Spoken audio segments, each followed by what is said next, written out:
a little something different and special. A little something special.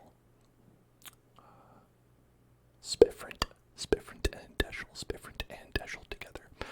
We are going to be playing Roblox, but not just normally. No, we're going to be learning today. We're going to be learning how to make Roblox happen. As you all know, Roblox is a game entirely created by content, by people who have worked hard to enrich the Roblox company at little to no benefit to themselves. And we'll just be diving into that and contributing to that broken, horrible, antiquated company script-like system. And so let's get right into it. I think that sounds excellent to me. Alright, here we go. Right here. So, I thought this would be a great way to, because people asked, like they said, oh, can we do some, like, game development stream? Because I know that you're a game developer, Dan, and I am. I've made an indie game in Unity that you can buy on Steam called Insignificant. You can go ahead and buy it any day of the week. It's true. 7 days a week you can go buy. But I wanted to learn with all of you because I've never streamed development. Everything I know about game development is self-taught. And so I want to make sure that we're all starting from the same baseline, because I never know, am I talented? Am I smart? I don't really know. One thing I do know is that I can teach you and myself at the same time, and we can learn together how to make a Roblox. And I went through and I did just the first tutorial thing, so I knew how to operate, the window and all that. Look at that, I can make the thing move around. But we'll start it on the top for everybody out there.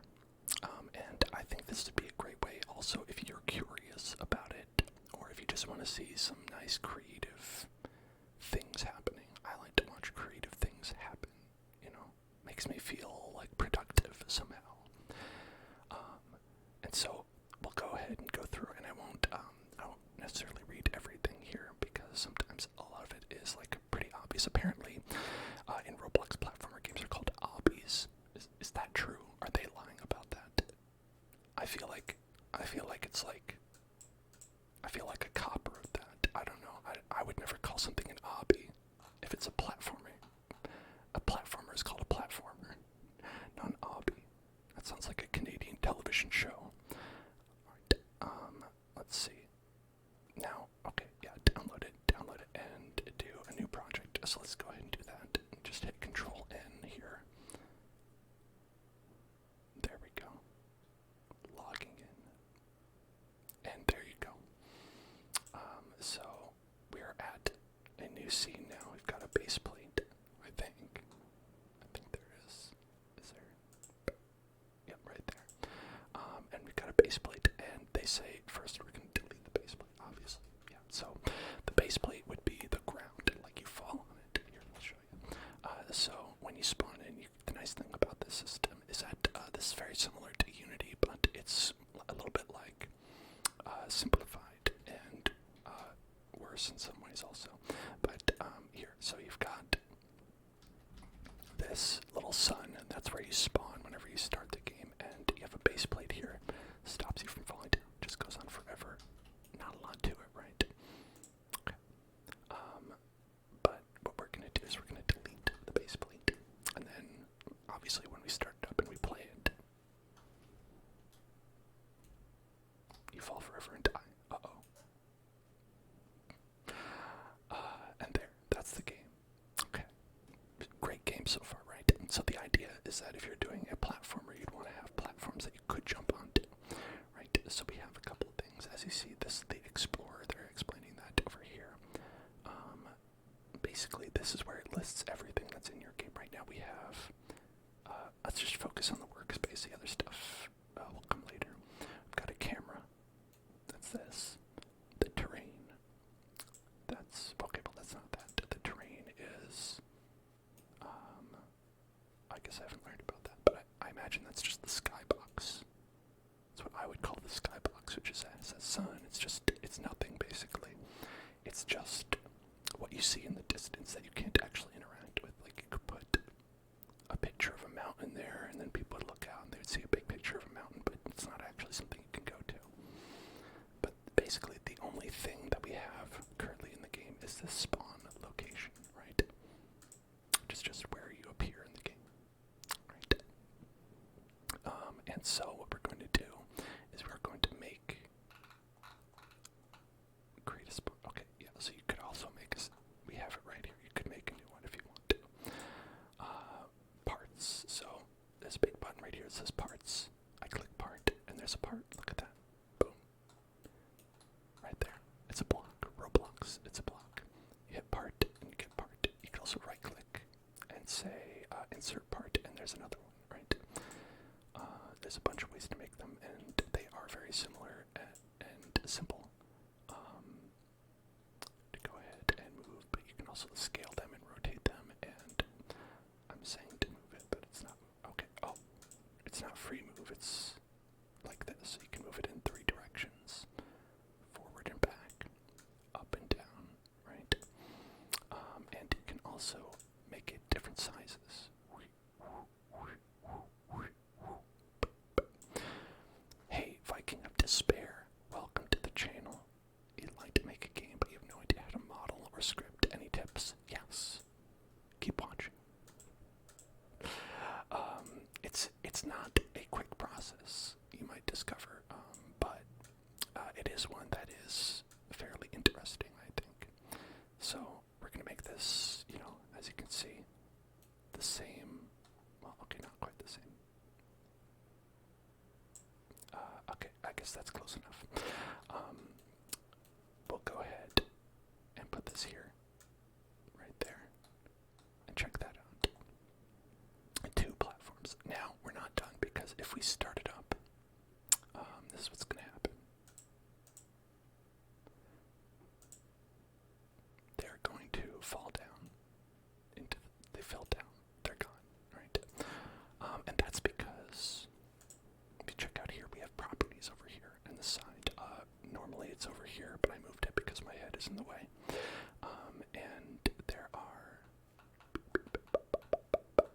anchored right here. Under part, you have anchored. You click that, and then when we start it up, it'll stay where it is. Look at that. Did not move. We even have this other one that we added. You can go on top of it. And you can still fall down. Alright. That's good stuff. How hard is making a game 1 to 10? 10. It's 10, but, that doesn't mean you can't do it. I think when you learn and you break things down into small steps, it's 10 because it's a series of ones that are all added together, up to 10. Volunteer, you got all your emails approved. Hey, congrats. That's awesome. Okay, so yeah, saying you can move the part. There's snapping that they have, and snapping is just, do you want it to move along a grid, or do you want to really get in there and define, you see when you move it, it's moving by little increments, right? If you really want to fine tune it, you can turn the snapping off. But we're not going to do that right now. Okay, anchoring parts. Now, anchoring, we just did that. Okay, scaling the parts. Showed you that. That's how we made this. You can also scale this, make it, scale the whole thing if you want. Or you can, well, alright, I want to just get this one part. There we go. Oh, okay, that's what's happening. They are linked together, and we don't want them to be. There we go. Oh, no. Okay. There we go. Alright. There we go. Alright, so now you can move them around, do whatever you want with it. Right. And you could say, hey, what if this was a barrier that you had to jump past, right?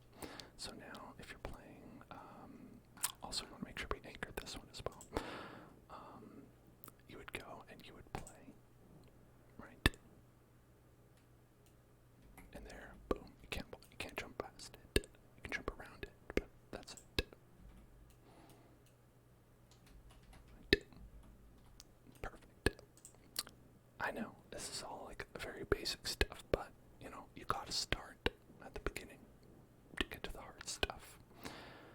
Rotating parts, similar as, teaching you how to do this stuff, how to do it. You can rotate it any which way that you want. Perfect. Now that looks beautiful to me. And collisions. Okay, collisions. Now, this is whether you can move an object inside of another when you're moving it. This is helpful if you want to, like, make something flush against something else. But if you turn off the collisions here, there you go. You can put it all the way inside if you want. And that's, it all depends on what you're trying to do. Okay. And now, finishing touches. They say to make a bunch of different platforms. They say also stuff with colors and materials. That part is important because this is how the beginning of the artistic side, right? We're just seeing a bunch of the mechanical side. But, you don't want all your bricks to be stone gray. You want maybe one to be hot pink, right? You want one to be maybe a different material, right? This plastic. What if we want one to be like glass, right? And of course, if this is glass, you're like, this doesn't look like glass, it's just a vague glass texture. What you want to do is you want to make the transparency go up, right? So there you go. Now it's transparent like glass. Obviously, glass isn't fully transparent, it's just partially transparent. Yes, well, we're learning how to do this. We're learning how. And then so you've got that. And let's see. And they have a bunch of these that are already in play, but you can also make your own.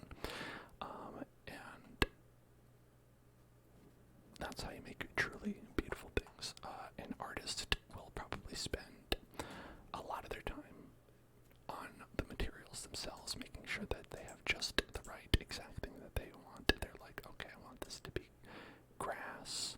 We want the grass obviously to be grass colored. Boom.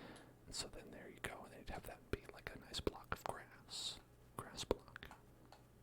Let's say, it's kind of a diagonal bush. Is what we're looking at right here.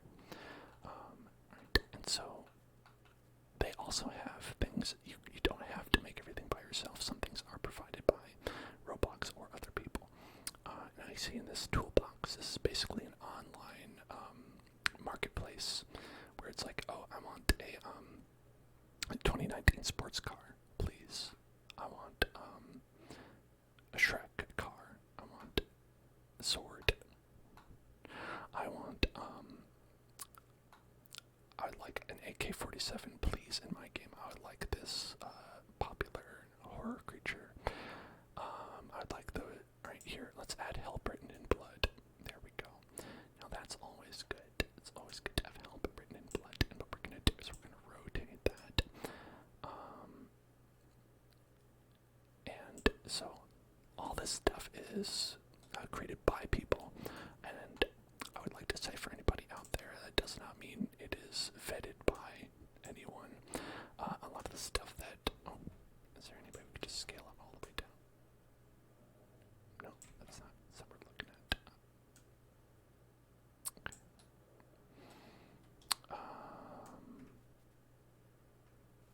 I'm actually not sure how to scale it entirely because you like really, oh, there it is. Does it not get smaller than that? Okay, it doesn't get smaller than that. That's fine. Just going to go ahead and make this bigger. There we go. There. Help is written directly on the ground here. Perfect. Love it. Right there.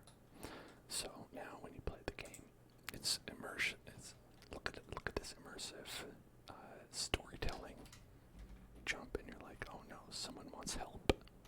What's up with that? That's weird. And then you're done. Great, wonderful. But it is entirely possible that these things that you download could have nefarious things inside of them. They could have like some sort of script that is malicious in some way. It could be poorly optimized and cause like low frame rates. That being said, that's not always the case, and sometimes you just want a working pistol or whatever. Sometimes you want things that are not necessarily yours to have, right? Like a Brookhaven map, for instance. That's another Roblox game. And I'm assuming that if this wasn't uploaded by the Brookhaven creator, that this is technically just like, someone else's work. And that's not really Shrek, obviously. I don't think this is uploaded by DreamWorks. So, that's also something to consider. I, myself, generally prefer to make, like, my own things. And we'll get into how, but you don't have to. And certainly a lot of people don't. I just wanted to put that out there, that this stuff is all just Wild West, like everything on Roblox. Is that you gotta be thinking about it. You gotta be thinking with your head when you download this stuff. Okay. And playtesting, yeah, we know about that. And then publishing. Publishing is you can publish to Roblox and then it'll just be online, right? Is the thing. Now this is a very weird thing about that, because you could just be like, hey, here, why don't we open that one? Just basically the same thing that I did. I just put slightly more time into it. Where I was like, okay, let's just make it a nice wood grain and a nice glass and a little thing. So what we can do is we can publish to Roblox, right? It'll bring stuff up. It'll be like, are you sure you want that? Oh, actually, I think I just did it. Okay. And so then, it's like online. You could play it potentially. I've got the name. It's just such test. You could say who you want to play it. Let's see.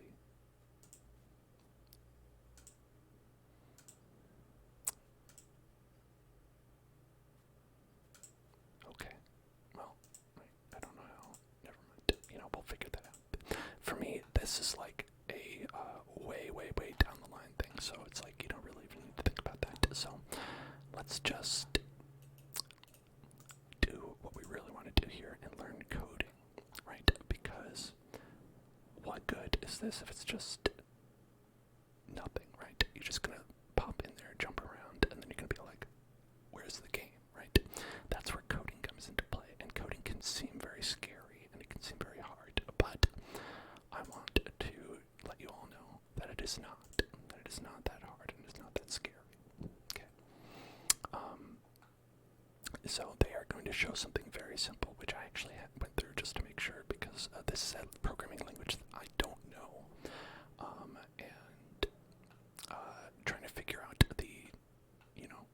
how it works is as much of a question to me as it is to you, I'm sure. Unless you know how to do it and just watching it being like, yeah, when are you going to be done with this? Anyway, so what we have here is a disappearing platform, right? What we did was you right click and you say,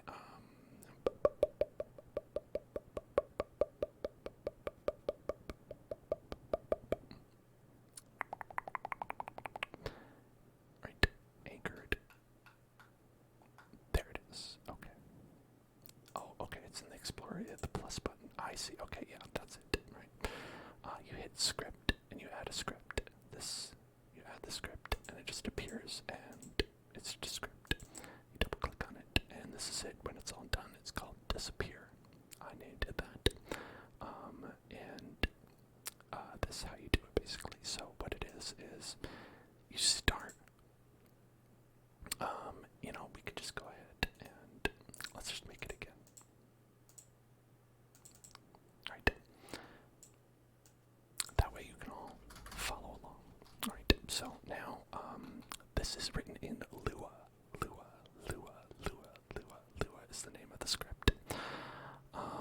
And I only really know C#, which is what I made my game in.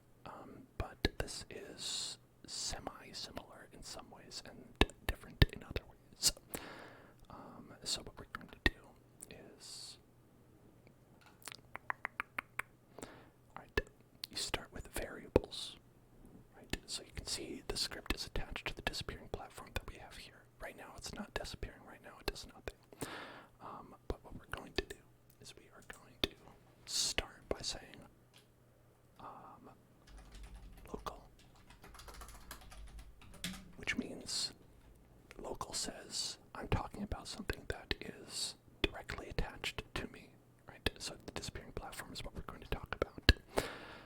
So we say variable name, and we're going to call the variable platform, right? And then you say it equals script dot parent. Okay, and so that means I'm saying that there's a variable called platform, and I'm saying that that platform is equal to script.parent. Script.parent is whatever this is. So in the hierarchy, you have parents and you have children's, right? Spawn location has decal as a child, and this is the parent, right? Disappearing platform is the parent, and script is the child. So on the script, if we say local platform equals script.parent, that is saying this, right? So now this platform means this object, right? So now we can program with that in mind. And it's all about just pointing things and defining what things are and saying what you want to do with the things that you've defined and that you've pointed to. Alright. And so now they say, copy the code below to group. Yeah, okay, I just did that. Okay, cops are coming to get me. Damn. Alright, so now we're going to do a function. Functions are how you do things in a script. So local, again, because we're not referencing anything that has to do with anything else in the game, just literally the disappearing platform. Disappear. And you hit enter, and it'll automatically come up with that formatting. And then the formatting for this is a bit different than what I'm used to, but it's mostly in the formatting and not in actually how it works. So right now, we have a local function disappear, right? What'll happen is,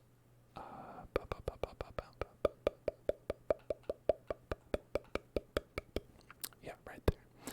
So you can change various properties is one thing you can do pretty easily with the script, right? So the thing that we're talking about right now is the transparency. Remember when we did that with the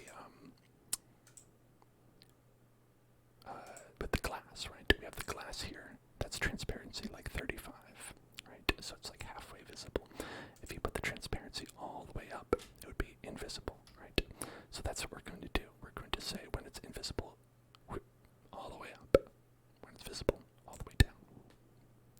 Simple, no? Okay. So what we're going to do, and we're also going to change the property can collide. And so if that's true, that means you can pass through it. Here's a good little video right there. Can collide equals false. Object can fall through. Can for collide is true. Boom, it'll bounce off, right? So we want it to be can collide false when it's invisible. That way, even though it's not visible, you could still land on it, right? It could be an invisible platform.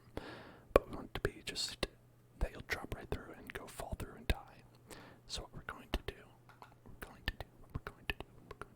is we're going to say platform dot can collide equals false, right? And platform dot transparency equals 1. So that'll set it to be fully transparent and that you cannot collide with it. So whenever you say function disappear, whenever you call that function, whenever you say disappear, that's what'll happen, right? So I'm saying disappear, and this is what they're doing behind the scenes to make that happen. And we'll learn how to call the function right here. Okay. So then, basically, everything on here has the potential to be called at all times. In Unity, they have, they kind of make it simpler, I think, where they have an ability called update. And you'd have to update, and that would be called once per frame, and so it'd be like once every frame something happens, right? Once every frame this happens, right? So you'd say disappear, right? Once every frame. But here in Lua, in Roblox Town, you don't need that, and it just happens, right?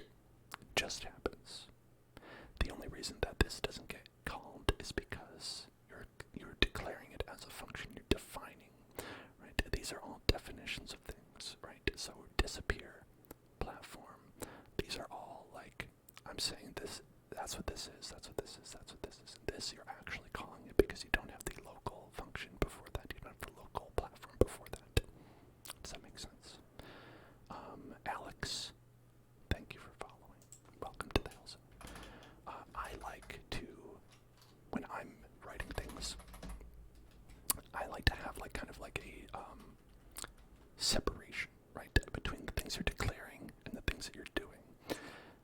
So we're going to do that to make it easier to comprehend and to keep organized. So all the things that we're declaring right up there at the top, and all the things that are happening down below, right?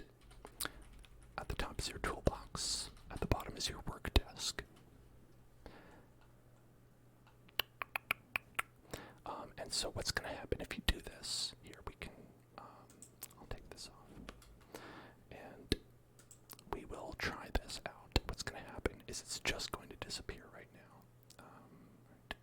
Save this file. Apply edits.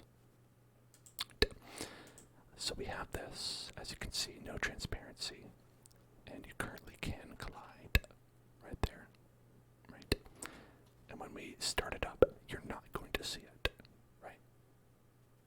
That platform is there, but when we start the game up, it's going to disappear immediately. Let's see if it works. I mean, I'm pretty sure it will, but let's see. There you go. Where is it? Where the heck is it? Where the heck it's gone? But you don't want it to just disappear, because then why have it there in the first place? You want it to disappear and reappear. So we're also going to make a function called reappear.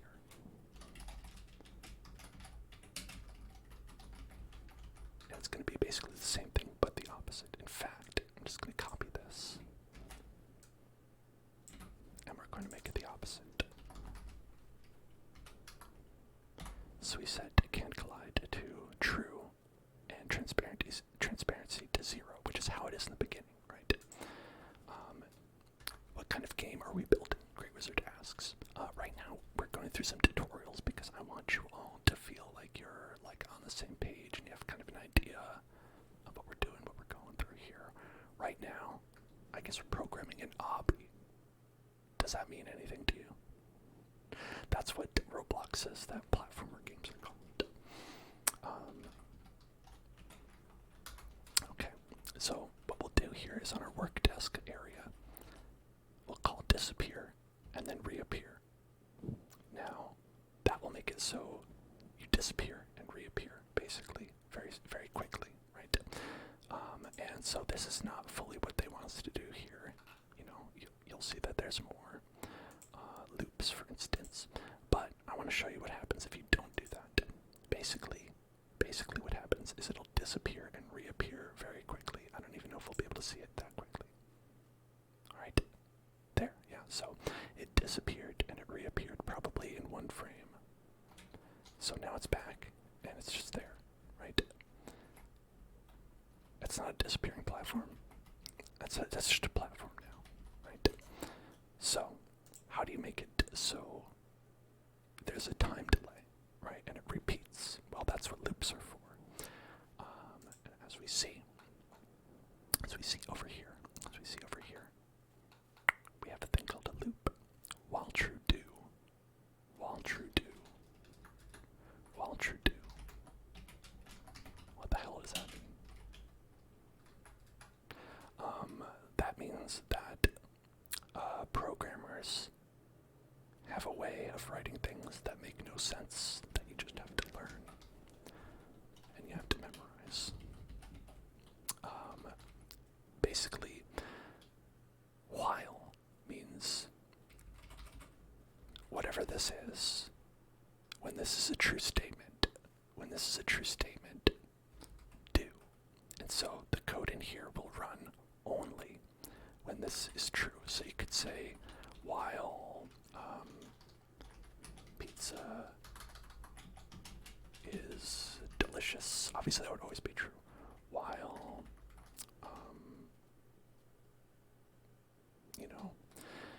one thing that you could do that is useful is that you could say while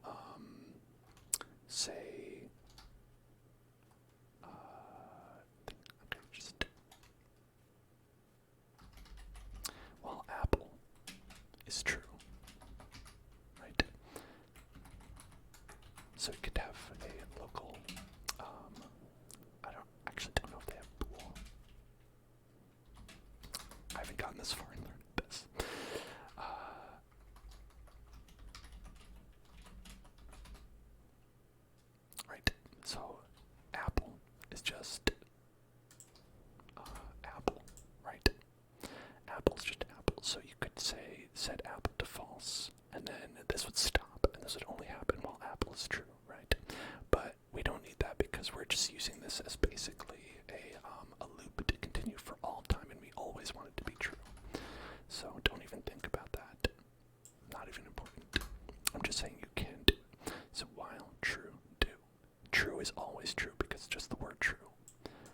true is true.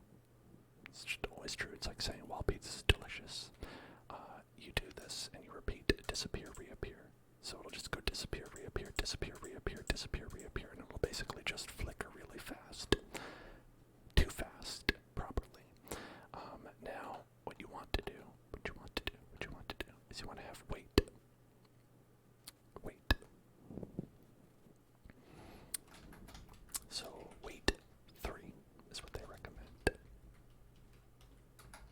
Wait 3, and then reappear. So it'll wait for 3 seconds, disappear, wait for 3 seconds, reappear, and then it'll continue.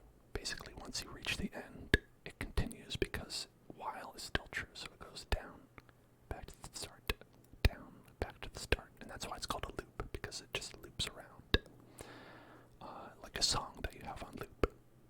So wait 3, disappear, wait 3, reappear. What does that look like? Well, probably what you think, right? So here we go. Play. You have it. 3 seconds, disappear. 3 seconds, reappear. 3 seconds, disappear. 3 seconds, reappear. I died. Whoops. Oh, it doesn't help me with that. The fact that you know 90% of this just from remembering makes you feel better about yourself. That's good. I think you should feel good about yourself for that. Look at that. So 3 seconds and disappear. 3 seconds, reappear. Oh shit. And as you can see, not only does it visually disappear, it functionally disappears as well, because we said stop colliding, right? The can collide property is that. And that's programming. If you know that, you're done. You've learned programming. Congratulations. Everything else is little cases that are similar to that, but different in some way. So, if you followed along to that point, congratulations. You're now a master. You can get a master's degree in computer science. I don't know if that's true. I'm not a doctor. Okay. Now we're gonna learn deadly lava. This is beyond where I've learned, so I'm gonna be learning with you all from this point going forward, which is great because we're all masters now. We've all mastered the art of programming, so we're just gonna be learning together as fellow compatriots in the field, right? It's like one of those summit meetings, right? We're all going down to the summit, and we're all learning this new technology called deadly lava. Okay. Now so this is going to show you how to make deadly lava, which kills a player when you step on it, which is great. Okay, so you need a place in your game world to put the deadly lava.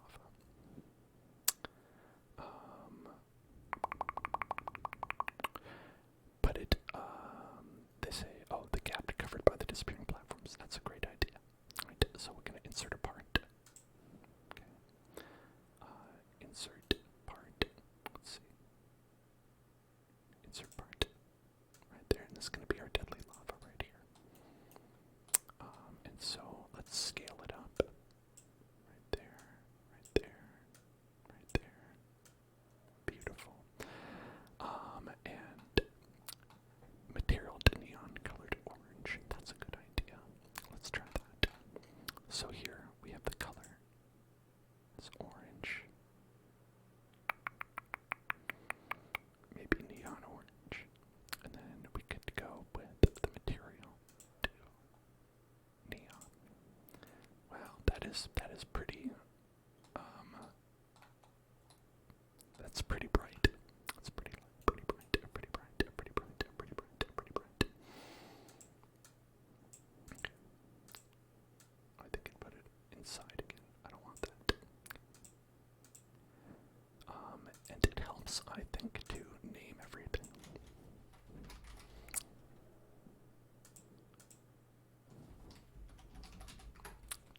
So we've got a piece of wood, a piece of glass, disappearing platform. You can even rename the script to disappear, disappear, disappear, disappear, disappear, disappear, disappear, disappear, disappear. And right there we've got our part, and that's going to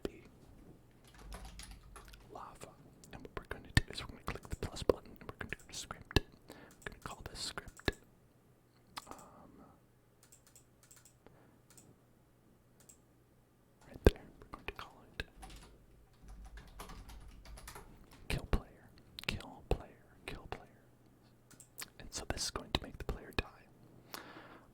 Hello, Jonathan. Hello there, Jonathan. Hello there, Jonathan. Hello there. Hello there. Hello there. Hello there. Hello, world.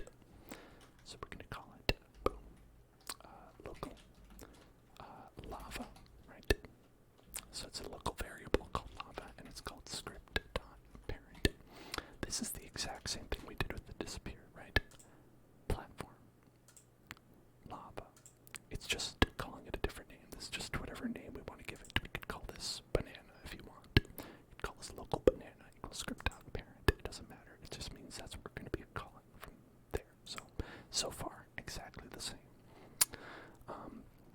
Connecting to an event means when something happens, call this, right?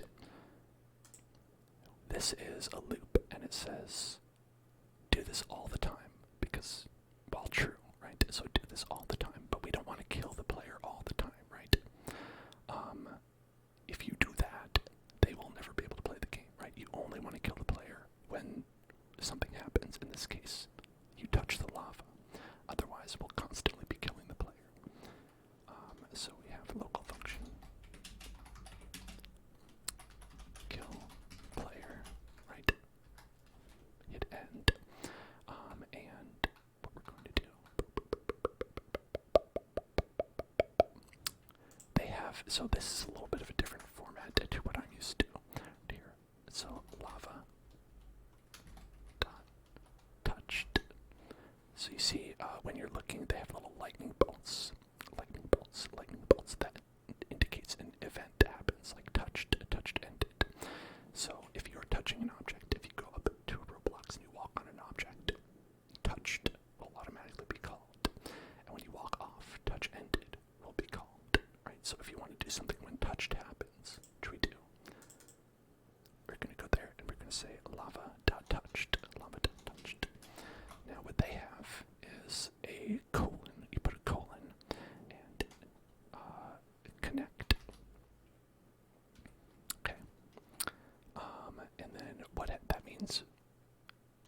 Okay, I don't know what connect is here because, like I said, I'm learning along with you. But what it says that we're doing is that we're calling kill player, right? So when you touch the lava, kill the player is what this line says. Lava.touched. And that's because lava is an object. It's a part, and parts have different things that can happen to them, right? They have different attributes. One of those things that can happen is it is touched. Okay. And that's built in. Yes, I'm teaching coding right now. And so then any code you write in the kill player function will now run when something touches the lava. Okay. Oh, look at that. They say don't worry about why, just remember the difference. They're not even going to explain it. To kill a player, the function will need an object associated with that player. A part's touched event can provide the other part that touched it, but only if you request it by making it a parameter of the function. Parameters are definitions of what a function expects to receive when it's called. A parameter can be used in a function just like any other variable. You can pass information to a parameter by including it in the parentheses when a function is called. Okay, so now what that means is that we are going to say, okay, kill player, other part. Okay, so that means when the kill player's function, the other part parameter will represent the part that touched the lava floor, and the code you'll write in the function will be able to use it. Now, what is other part in this case going to be? The player, right? So this is how we're actually going to make sure we kill the right player. Like, say you have 10 players, right? One of them touches the lava. Are you going to kill everybody? No, you're just going to kill one. So what other part is going to be is basically, instead of writing other part, you could think of it as who touched it, right? But we're going to call it other part because that's how the tutorial is calling it, right? So other part.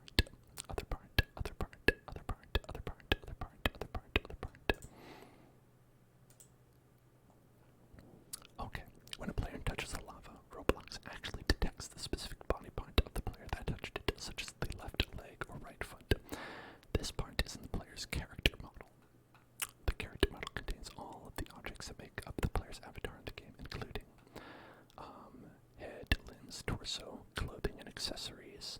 The humanoid, a special object which contains properties related to the player, including the player's health. The humanoid root part, which controls the player's movement. Okay, so a human in a game, very complicated, has a lot of parts going on.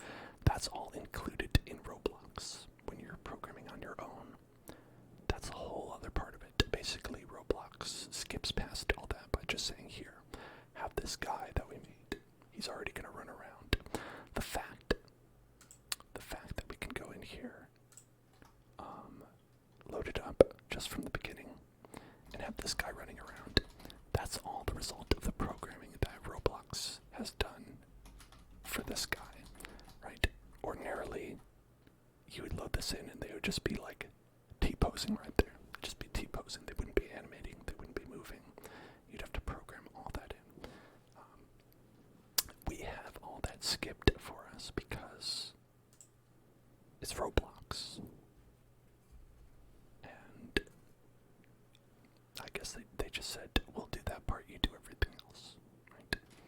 Hey, Mexico, pay attention, pay attention. Hey, you sleeping back there? Hey, pay attention, look at me. Hey, it's time to get tingles, time to get tingles, time to get tingles, get tingles right now. Get tingles, get tingles, get tingles, get tingles, get tingles, get tingles, get tingles, get tingles, get tingles, get tingles. See me after class. Get tingles, get tingles, get tingles, get tingles, get tingles, get tingles, or see me after class.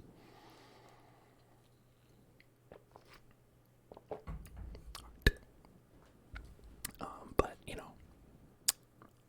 I think that is actually pretty beneficial because doing all that stuff can be kind of annoying, right?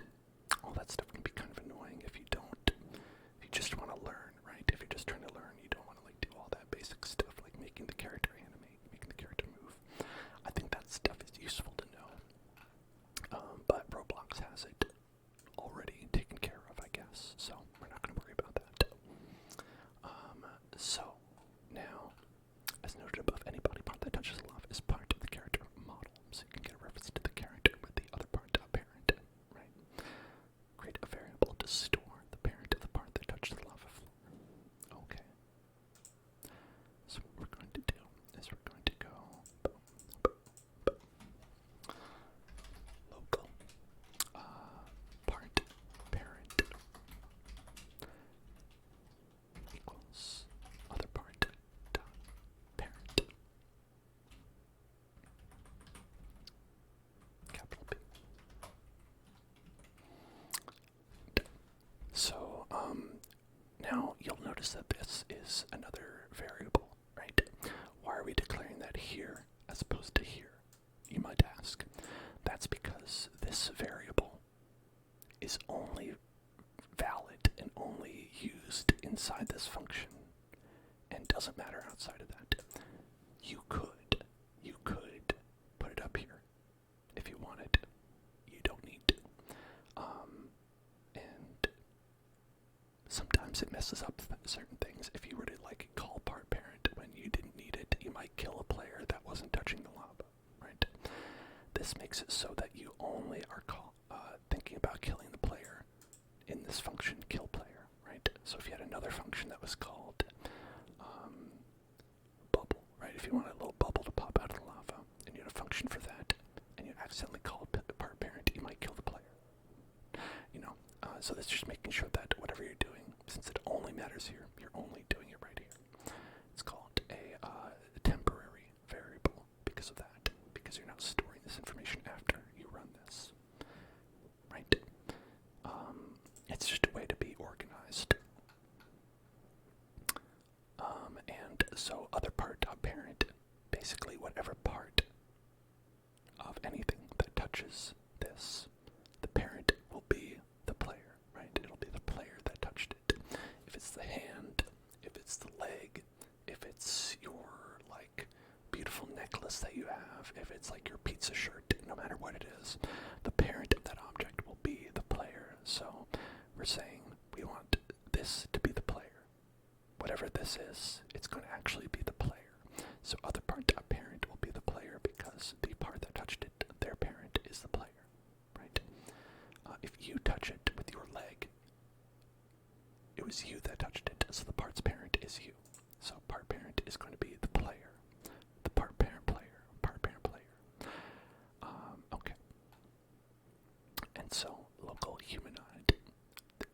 So this is how we're actually going to be talking about humanoid. Remember when they said humanoid is a special object which contains the properties related to the player, including the player's health. And we're going to need that if we want to kill them, right? We're going to need to take their health down to 0. So what we have here is local humanoid, locac humanoid equals part parent find first child humanoid. Okay. Now that is actually requires a little bit of a leap in logic because you might not know how this works. This is, I believe, Roblox telling you how their player is set up. So if you look at a player right here, right? Okay, I guess they don't show you. Well, it's fine. In order to reference the humanoid, which is the script part that has all the attributes that we talked about, we find this part parent, which is the player, right? That would be Hellzone Club if I touched it. If you say find first child humanoid, that means that in that thing that they've created, the first child, right? So backpack is humanoid, right? That's not this. I don't know how we access the actual player, right? Howley Bacon, how are you doing? Thank you for stopping by. So we're going to find the first child humanoid. And if that ever is something that confuses you, or you're like, I don't know how it's done, you might need to look it up in Roblox and stuff like that, because the fact is that we didn't make the player. Like I said, all that stuff with the player, that's stuff that they made. So that's stuff that really only they know. So things like a find first child humanoid is how you'd find it. If we made it, we might have an easier way to find it, right? We might have the part parent. We might have this humanoid be part of the part parent. Who knows, right? But because Roblox made it, that's how you have to find it. It's part of why sometimes you want to make your own stuff, because you might not know what they're doing.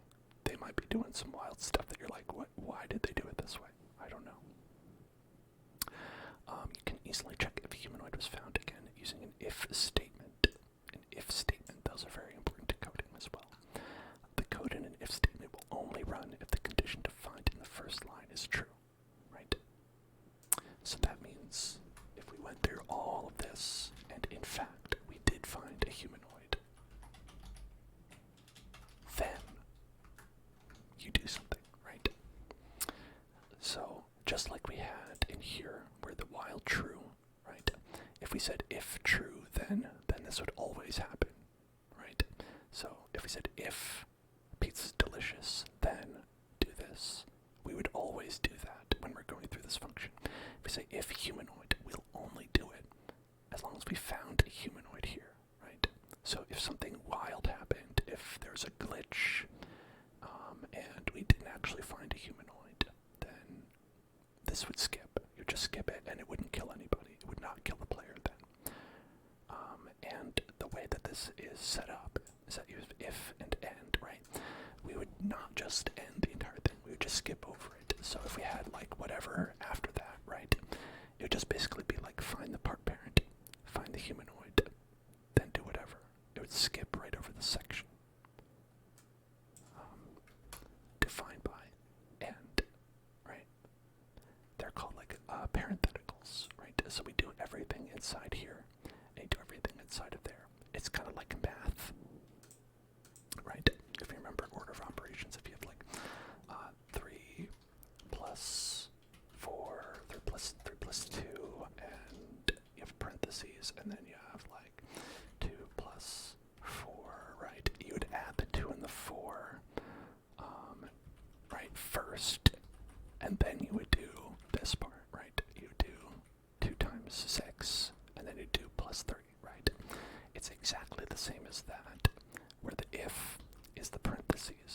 So it just means do the thing in the parentheses before you do everything else, right?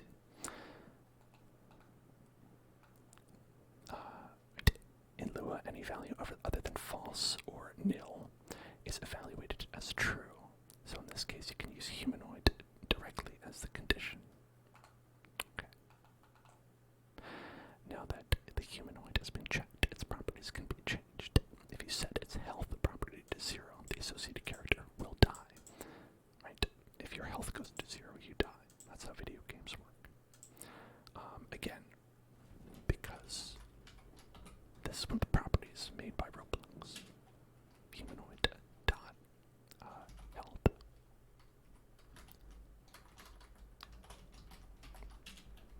equals 0. Easy, right? Then they'll just die.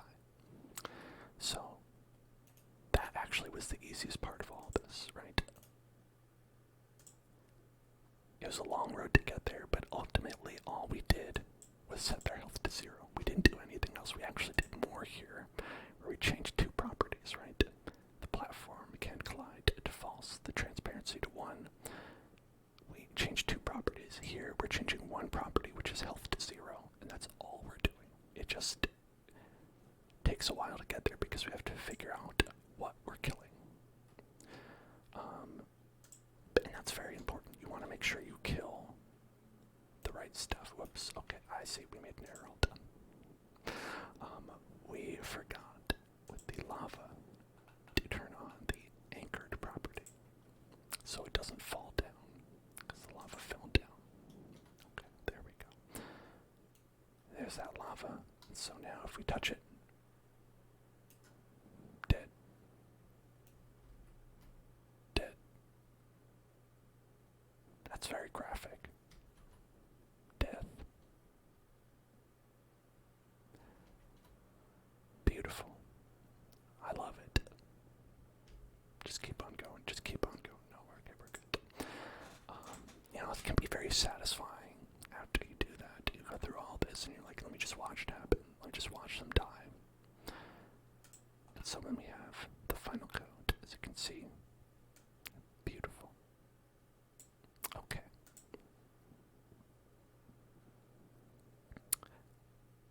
Now this is one that might not be as readily apparent why we're doing it, but it's mainly for the programming part of it, right? Where we're learning the programming part of it. Now, this actually is quite similar. I haven't seen the code, but it's quite a similar function to what we did first with the disappear. But we're going to slowly disappear over time, starting when the player touches it, right? So it'll be like one of those platforms in Mario, like those little donut blocks, where when you step on the donut, it like falls down, right? This one is going to fade away, but we could just as easily have it fall down.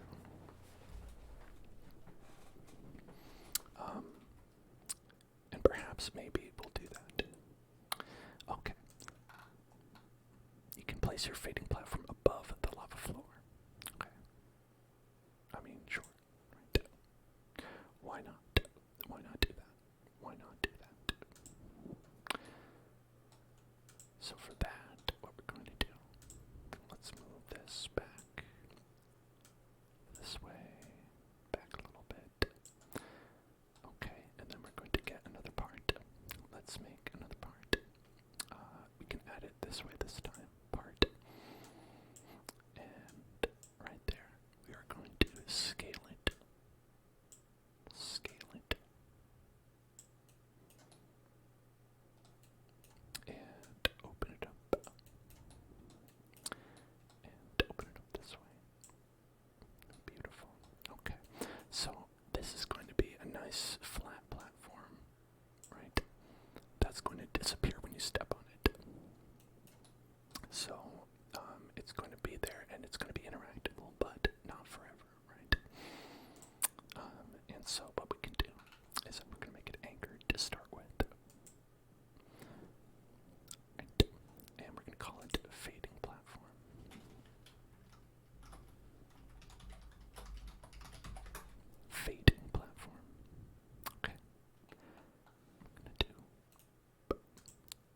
the script. Fade on touch. Fade on touch.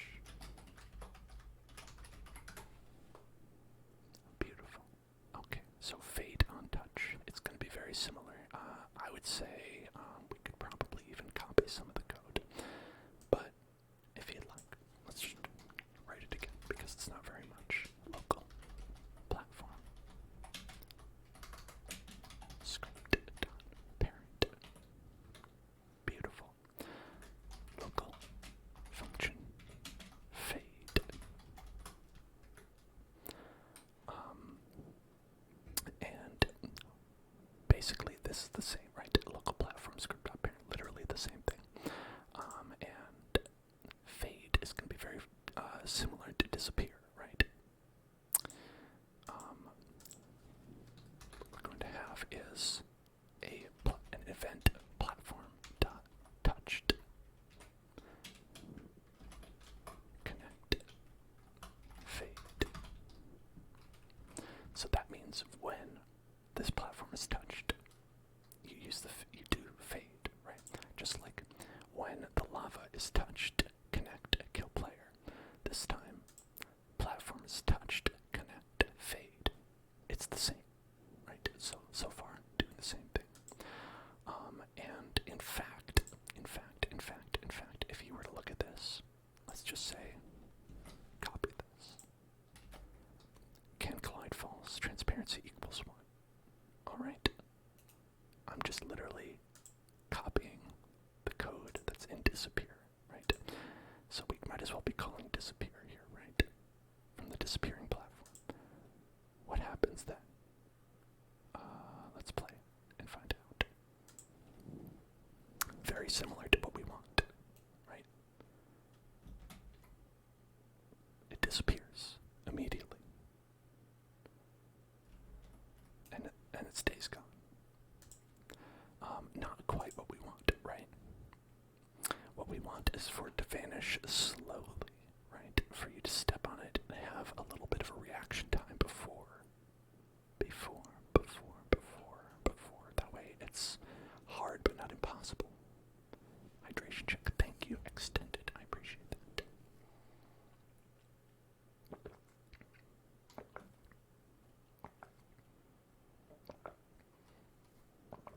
Okay. Alright, so now like they said here, you could write the same line over and over again, right? You could be like, okay, now it's transparency 0.9, now it's transparency 0.8, 0.7, 0.6, 0.5, 0.4, 0.32, 0.1, 0.2, 0.1, you know, you could do that. But that's repetitive, and one thing that programmers are is lazy, and that laziness is good. That laziness is good. It's good to be lazy. So what we're going to do is called a for loop. A for loop. A for loop. A for loop. A for loop. A for loop. A for loop. A for loop. A for loop. A for loop. And it repeats code for a number of times, right? So just like this while true do, right? This would be like while true do 10 times, right? It's basically that. We're saying do this, but only 10 times, right? Don't keep doing it afterwards. And so for count, do they have just an automatic for? No, they don't. Okay, that's fine. It's only my time that you're wasting, Roblox. 10, 1, 2. Okay. What does this mean, you ask? What did you write? Well, they give you an example here, but I will go through it. Control variable. This is the variable created and used to count the loops. In this example, it's count, and the starting value is 1. Okay? So we're starting at the number 1. We're counting to 10, and the step increment is optional. You don't have to add this in. It defaults to 1. So in this example, it's unnecessary. So you don't have to have this, but this is saying how much is each step.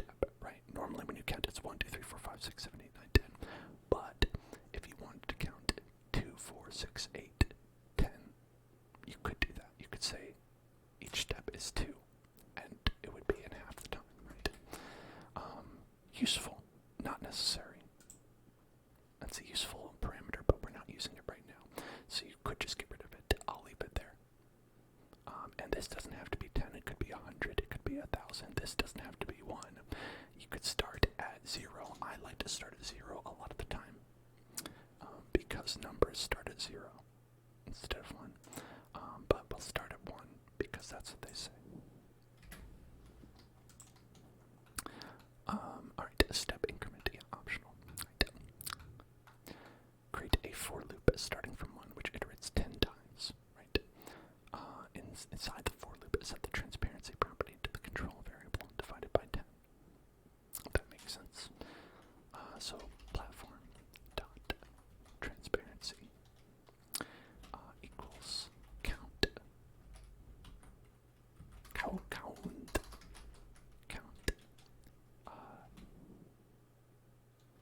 times 0.1.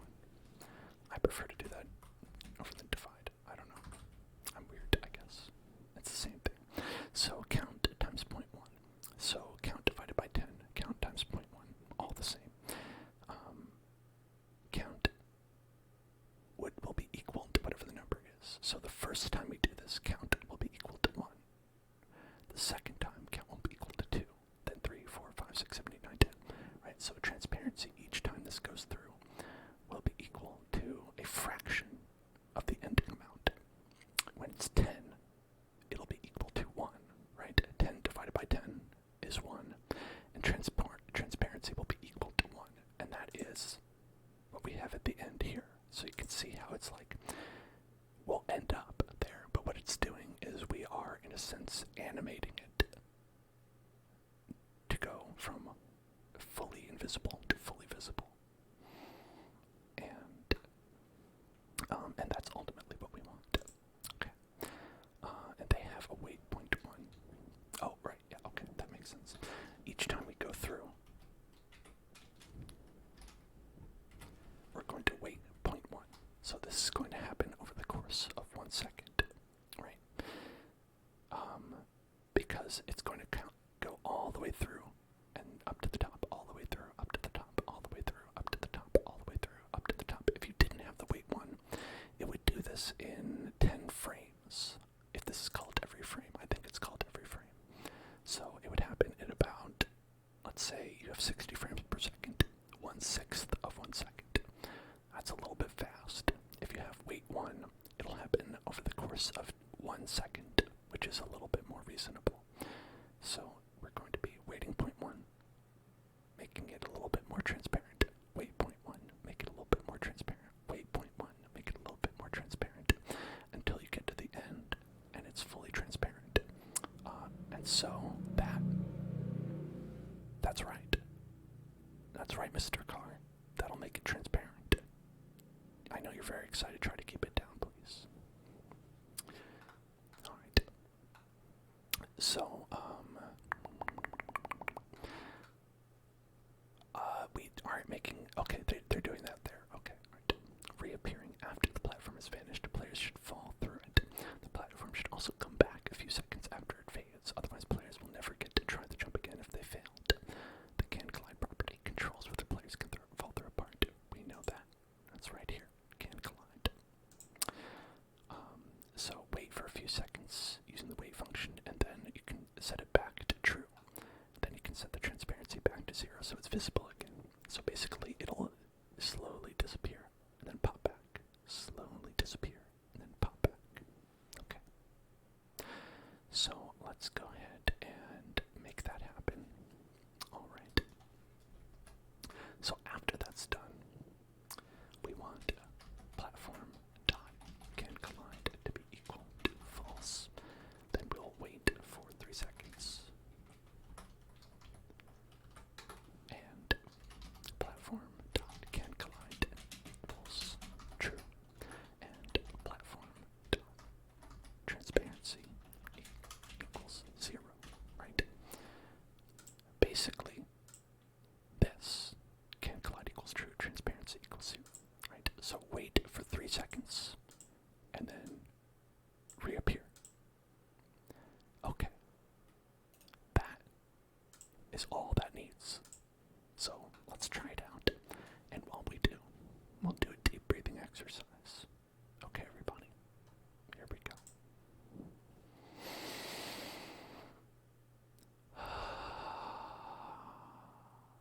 We're going to breathe in and out like that, okay? So everyone, breathe in with me. And then hold your breath as we see if it works. And breathe out.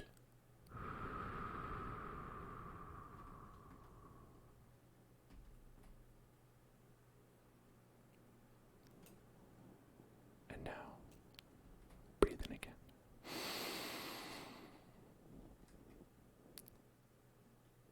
And breathe out.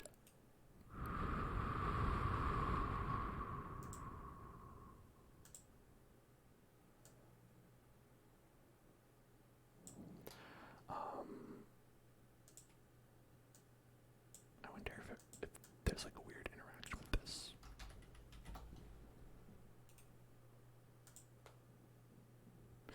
It's just looking weird to me. Breathe in again. Hold your breath. And breathe out.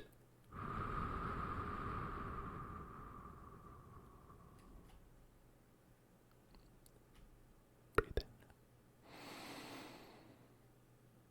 Hold your breath. And breathe out.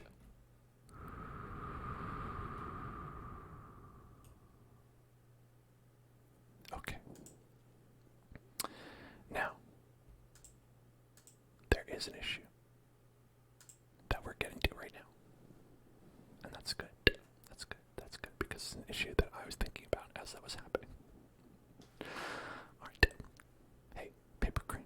Pay attention. Pay attention. Pay attention. Look at me. Hey, hey, pay attention. Pay attention. Hey, it's time to get tingles. Time to get tingles. It's time to get tingles. Get tingles right now. Get tingles right now. Get tingles right now. Get tingles. Get tingles.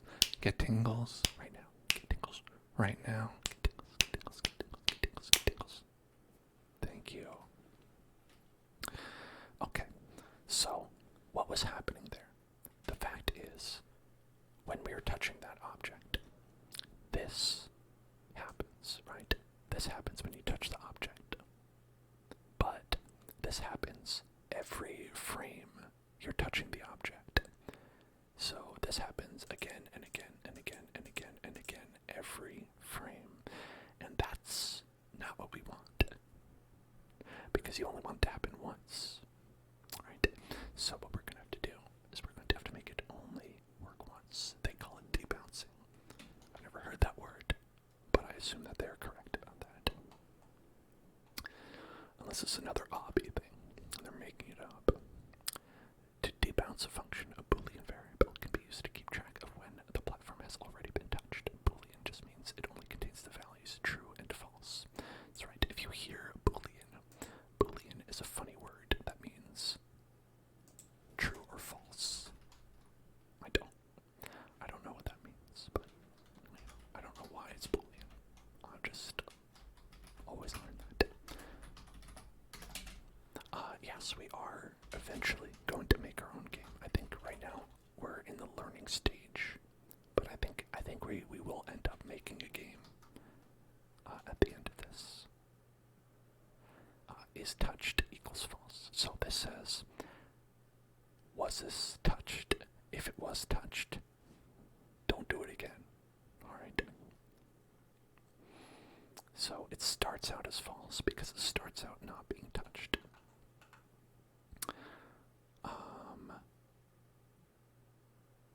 Okay. Now, alright, this is maybe not the most efficient way to write it, but it works for now, so let's do it.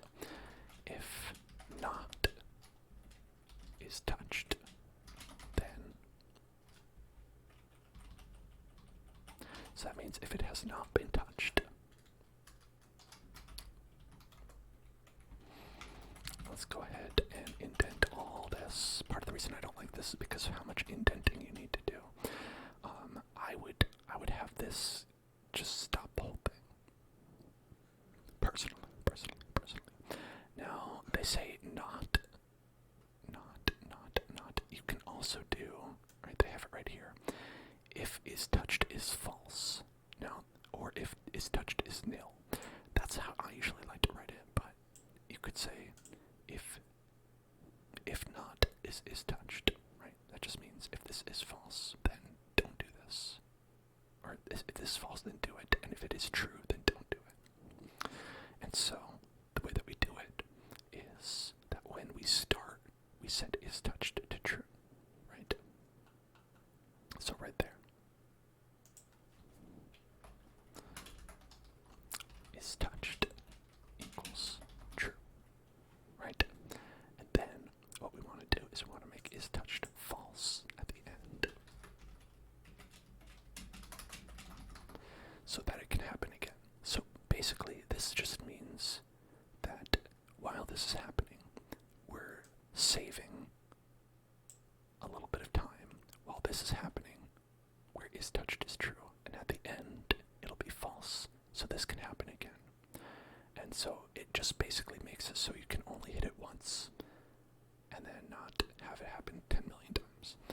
It's like when you touch lava in a video game, say this one, say the lava takes 10% of your health, right?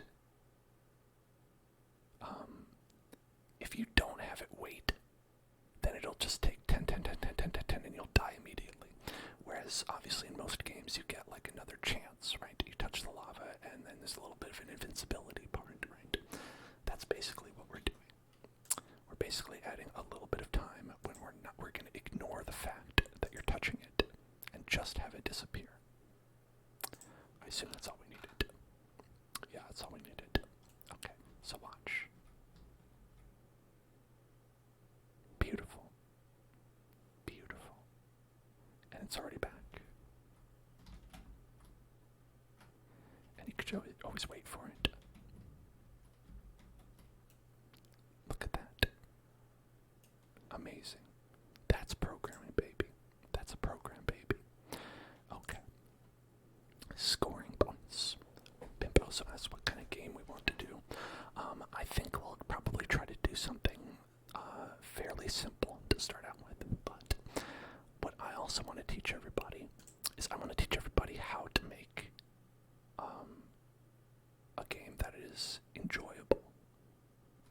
Or let's just say I want to teach everybody how to design a game, not just program a game, because, you know, we could just do like a thing where it's like, okay, we could add 5 more platforms and then technically we have a game, but it doesn't have to be that simple, right? We could do something that's fun. We'll make a fun game. Because I also personally, believe that probably wouldn't be fun. Alright, we made a variety of game features, including fading platforms and deadly lava. This course ties us together into a playable game where players see who can stay alive the longest. Every second they stay alive, a point will be added to their score. You'll need to set the scene, duplicate the fading platforms, and make players complete to stay on the board of platforms for as long as possible. Okay, that can do. Let's start by scaling this. Nice and big. And then we'll go ahead and delete this. Why don't we make this look a little bit less bad? So let's make it, I don't know what would be a nice texture for this to be.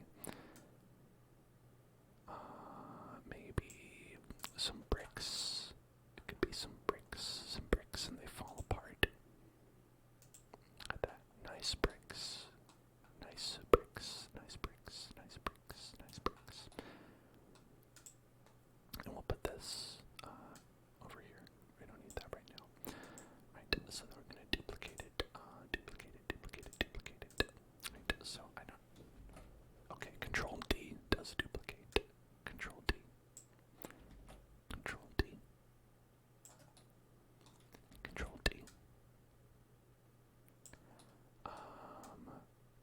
There. Control D. Just like that. Okay.